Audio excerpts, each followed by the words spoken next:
Hello guys, I'm மருண். சுமார் 500 கோடி ஆண்டுகளுக்கு அப்புறம் நமது சூரியனில் ஹைட்ரஜன் ஃபியூல் காலி ஆயிரும். ஹைட்ரஜன் ஃபியூல் காலி ஆனதுக்கப்புறம் நமது சூரியன் ஹீலியம் ஃபியூலை யூஸ் பண்ணி எரிய ஆரம்பிக்கும். ஹீலியம் ஃபியூலை யூஸ் பண்ணி எரிய ஆரம்பிக்கிறப்ப நம்ம சூரியனோட சைஸ் இன்க்ரீஸ் ஆகிட்டே இருந்துட்டு பக்கத்தில் இருக்கக்கூடிய மெர்க்குரி, வீனஸ் இந்த பிளானட்டெல்லாம் நமது சூரியன் அழிச்சிடும். 500 கோடி ஆண்டுகளுக்கு அப்புறம் இந்த மாதிரி நமது சோலார் சிஸ்டத்தில் நடைபெறும். இப்போ ரீசெண்டாக ஆஸ்ட்ரமஸ் நமது சூரியன் போன்ற ஒரு நட்சத்திரம் அதோட சொந்த கிரகத்தையே அந்த நட்சத்திரத்துக்குள்ளே இழுத்து அதோட கிரகத்தை அழிச்சிருக்கு அப்படின்ட்டு சயின்டிஸ்ட் தெரிவிச்சிருக்காங்க.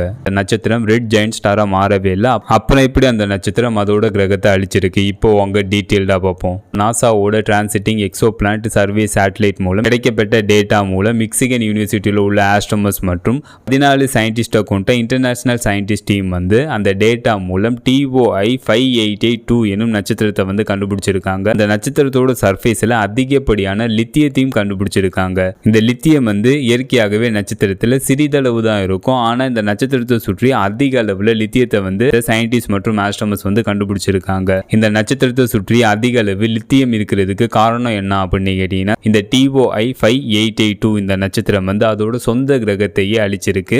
அதனாலதான் இந்த நட்சத்திரத்தை சுற்றி அதிக அளவு லித்தியம் இருக்கு அப்படின்னு சயின்டிஸ்ட் தெரிவிச்சிருக்காங்க. ஆனா இந்த நட்சத்திரம் ரெட் ஜெயண்ட் ஸ்டாரா மாறவே இல்லை. அப்புறம் எப்படி அதோட சொந்த கிரகத்தை இந்த நட்சத்திரம் அழிச்சிருக்கு அப்படின்னு கேட்டீங்கன்னா, இந்த நட்சத்திரத்தை சுற்றி ஒரு பிரவுன் ட்வார்ஃப் பிளானட் இந்த நட்சத்திரத்தை சுற்றி வந்திருக்கு.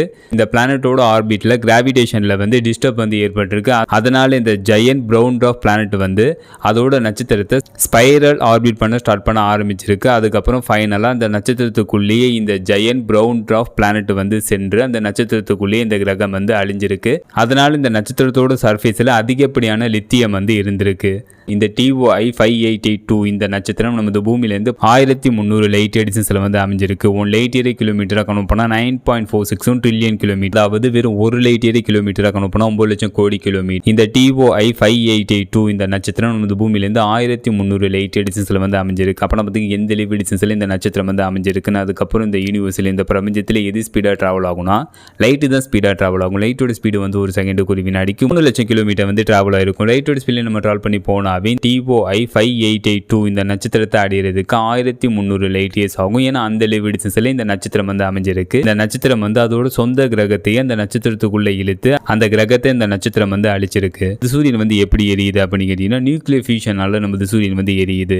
அதாவது ஒரு செகண்டுக்கு ஒரு வினாடிக்கு 600 மில்லியன் டன் ஹைட்ரஜன் அதிகப்படியான பிரஷர்னால 596 மில்லியன் டன் ஹீலியமா மாற்றப்படுது. இதமுள்ள 4% நமது சூரியன்ல எனர்ஜியா கன்வெர்ட் ஆகுது. 500 கோடி ஆண்டுகளுக்கு அப்புறம் நமது சூரியன்ல ஹைட்ரஜன் ஃபியூல் காலி ஆயிரும். ஹைட்ரஜன் ஃபியூல் காலி ஆனதுக்கு அப்புறம் நமது சூரியன் ஹீலியம் ஃபியூலை யூஸ் பண்ணி எரிய ஆரம்பிக்கும். ஹீலியம் ஃபியூலை யூஸ் பண்ணி எரிய ஆரம்பிக்கிறப்ப நமது சூரியனோட சைஸ் இன்க்ரீஸ் ஆகிட்டே இருந்து பக்கத்தில் இருக்கக்கூடிய மெர்க்குரி, வீனஸ் இந்த கிரகங்களை நமது சூரியன் அழிச்சிரும். இது 500 கோடி ஆண்டுகளுக்கு அப்புறம் இந்த மாதிரி நமது சோலார் சிஸ்டத்தில் நடைபெறும். அந்த டைம் தான் நமது சோலார் சிஸ்டம் எண்டுக்கு வர டைம். இந்த மாதிரி அப்டேட்டை நீங்கள் பார்க்கணும்னா மறக்காம இந்த சேனலை சப்ஸ்கிரைப் பண்ணுங்கள். ஃபைனலாக அந்த வீடியோ எப்படி இருந்துச்சுன்னு கமெண்ட் பண்ணுங்கள். See you.